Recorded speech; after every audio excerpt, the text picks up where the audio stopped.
Cek, baik. Assalamualaikum warahmatullahi wabarakatuh. Ya, alhamdulillah hari ini kita mengawali semester baru di semester ganjil tahun akademik 2020-2021 dengan perkuliahan kurikulum dan pembelajaran. Ada beberapa hal yang harus saya sampaikan berkaitan dengan mata kuliah ini yang mungkin tidak akan bisa uh, dimengerti kalau hanya sekedar melihat PowerPoint yang saya share di Google Classroom. Oke, pertama ini adalah gambaran bahwa penting bagi kita untuk memahami atau mempelajari tentang kurikulum dan pembelajaran.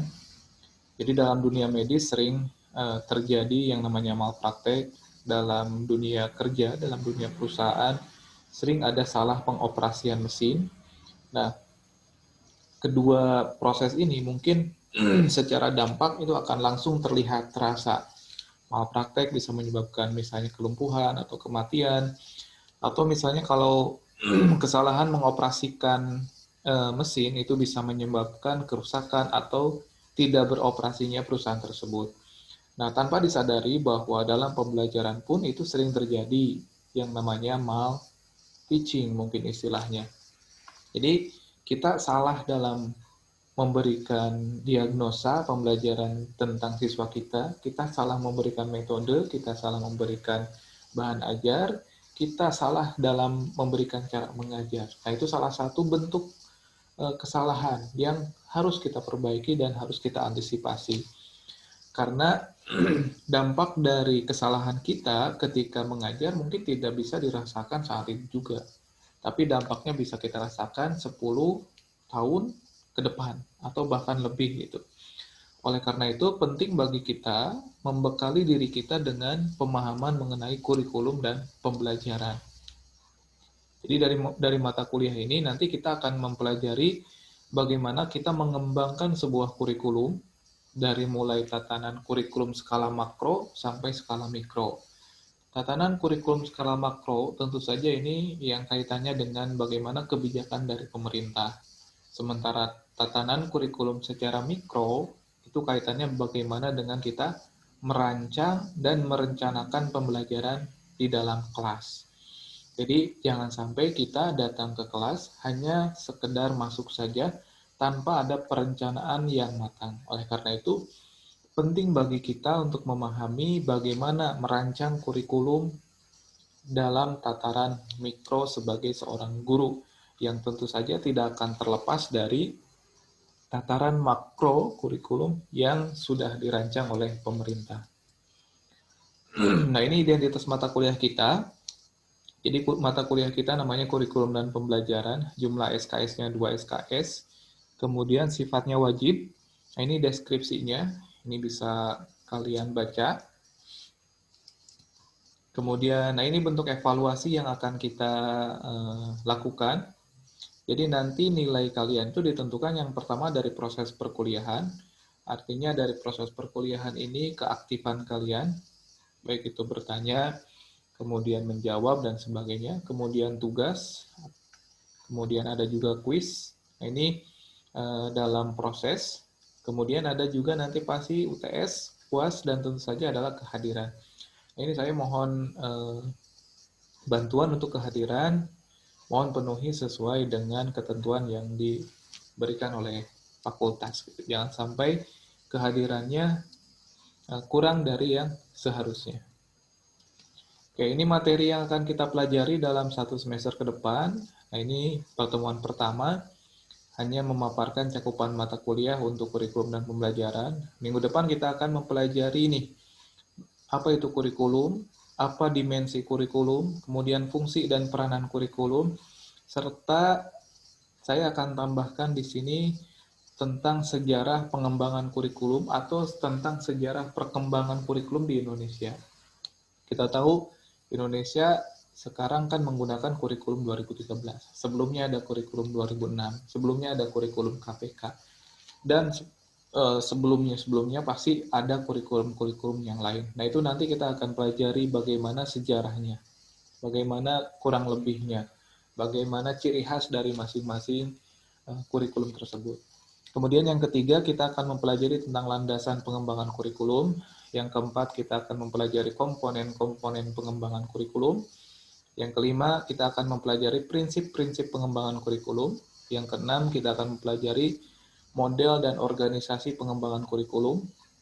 Dan yang ketujuh, kita akan mempelajari cara evaluasi kurikulum. Nah, ini tentu saja dari 7 pertemuan ini, kita akan melihat dari sudut pandang makro maupun dari sudut pandang mikro.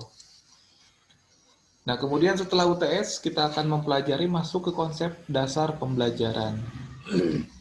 Nah, kalau di 7 pertemuan awal, mungkin ini lebih banyaknya dominannya tentang skala makronya, tataran pemerintahnya, tataran kebijakannya.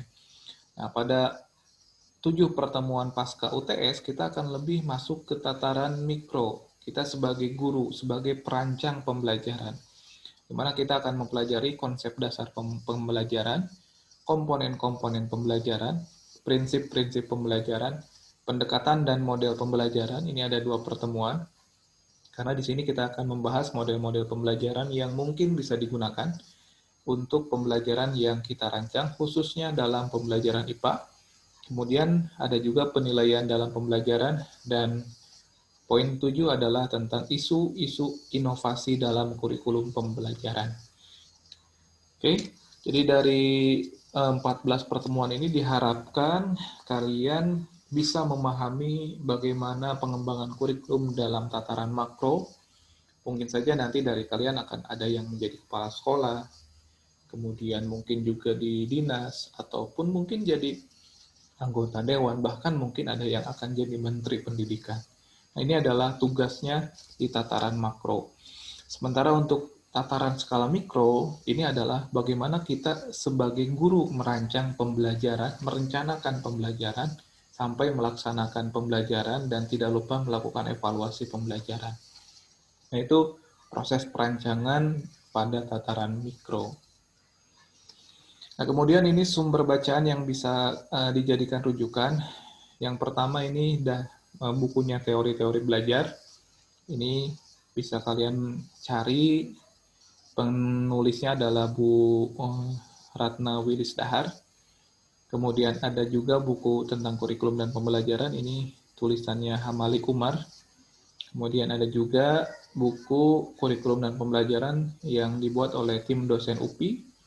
Nah, yang digunakan oleh saya adalah buku yang digunakan oleh tim dosen UPI. Oke, kemudian ini adalah aturan perkuliahan kita. Yang pertama, untuk kehadiran secara otomatis sebenarnya kalau kalian login ke LMS yang Uniga itu akan dimasukkan secara langsung, dihitung kehadiran, karena di sana akan terekam jam berapa kalian login, jam berapa kalian logout. Kemudian nanti juga saya akan memberikan link untuk isian Google Form supaya terekap. Yang hadir hari itu tinggal diisi saja nanti Google Form-nya. Kemudian untuk media perkuliahan, saya berharap sekali ada pertemuan di Zoom Meeting atau di Google Meet, sehingga apa yang bisa saya sampaikan itu bisa secara langsung, tidak hanya sekedar kalian membaca PowerPoint saja. Kemudian tentu saja kita akan menggunakan e-learning Uniga. Jadi sebenarnya di dalam e-learning Uniga itu sudah terkoneksi dengan Zoom. Jadi Zoom yang unlimited, jadi tidak terbatas, itu sudah ada nge-link di e-learning. Dan itu kalian hanya tinggal klik join saja. Dan tidak perlu istilahnya login dan sebagainya. Karena itu sudah terkoneksi dengan e-learning Uniga. Kemudian nanti juga saya akan memberikan beberapa quiz dengan menggunakan aplikasi Quizizz. Ini pernah saya berikan juga di materi perkuliahan STEM. Kalian tinggal klik-klik saja nanti untuk menjawabnya. Dan tentu saja kita akan menggunakan Google Classroom ya sebagai bagian dari media perkuliahan kita. Nah, ini aturan perkuliahan kita. Jadi saya akan upayakan setiap pertemuan itu ada yang dinamakan pertanyaan pra perkuliahan. Jadi saya akan berikan pertanyaan pra perkuliahan pada akhir pertemuan, yaitu untuk materi pertemuan selanjutnya. Kemudian perkuliahan, kemudian ada kuis. Nah, kuis ini memang sifatnya tidak untuk setiap pertemuan, bisa dalam 3 pertemuan sekali. kemudian saya berikan kuis. Nah, tapi kalau untuk pertanyaan perkuliahan itu akan diberikan setiap pertemuan. Jadi misalnya minggu depan tentang pengertian kurikulum. Nah, minggu ini saya akan berikan tentang pertanyaan tentang pra-perkuliahan tersebut. Nah, pertanyaan pra-perkuliahan tersebut ini sebenarnya stimulus agar kalian mau membaca materi terlebih dahulu. Nah, kemudian kalian baca, kemudian kalian buat rangkuman dalam satu lembar saja.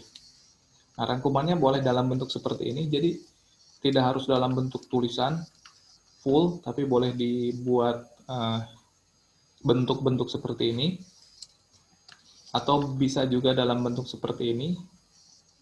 Misalnya di sini pengertian kurikulum, bla bla bla menurut si A, bla bla bla. Kemudian di sini misalnya dimensi kurikulum apa aja. Kemudian di sini misalnya fungsi dan peran kurikulum apa saja. Cukup poin-poinnya saja. Jadi rangkumannya saja. Tidak perlu ditulis semuanya. Atau bisa juga menggunakan seperti ini. Jadi pertanyaan perkuliahan itu silahkan kalian nanti jawab, cari sumber informasinya, kemudian tuangkan dalam satu lembar. Tuangkan dalam satu lembar tulisan seperti ini, atau seperti ini. Nah, nanti ini diupload di awal. Jadi sebagai kehadiran juga ini. Oke. Jadi ini untuk menstimulus kalian supaya mau membaca dulu apa yang akan dipelajari. Karena kemungkinan besar di semester ini saya tidak akan memberikan tugas presentasi, ya karena dengan berbagai pertimbangan lah ketika STEM pun kurang efektif ketika presentasi kelompok itu. Jadi sebagai penggantinya, saya akan memberikan pertanyaan perkuliahan yang itu harus kalian jawab, harus kalian kerjakan, dan tuangkan dalam satu lembar saja. Satu lembar, mau kertas A4, mau kertas folio bergaris, yang penting satu lembar, nanti itu diupload sebagai kehadiran di awal pertemuan tersebut. Nah, ini pertanyaan perkuliahan untuk minggu depan. Jadi minggu depan kan kita akan mempelajari tentang pengertian kurikulum, kemudian dimensi kurikulum, dan fungsi dan peran kurikulum. Serta satu lagi sebenarnya kita akan mempelajari tentang sejarah perkembangan kurikulum di Indonesia. Tapi ini 3 pertanyaan ini dulu aja yang nanti kalian harus jawab dan tuangkan dalam satu lembar untuk minggu depan. Dan ini akan diuploadnya ya minggu depan sebelum perkuliahan. Kalau misalnya perkuliahan jam 7.20, maka maksimal upload itu jam 7.15. Kalau mau upload sehari sebelumnya juga boleh. Nanti untuk uploadnya saya berikan informasi harus diupload di mananya. Oke, mungkin itu untuk cakupan penyampaian materi untuk hari ini. Terima kasih telah menyimak. Kita akan bertemu lagi minggu depan. Mudah-mudahan sudah bisa menggunakan Zoom Meeting atau Google Meeting untuk penyampaian materinya. Tapi kalaupun tidak memungkinkan, ya kita coba via LMS atau Google Classroom terlebih dahulu. Terima kasih. Assalamualaikum warahmatullahi wabarakatuh.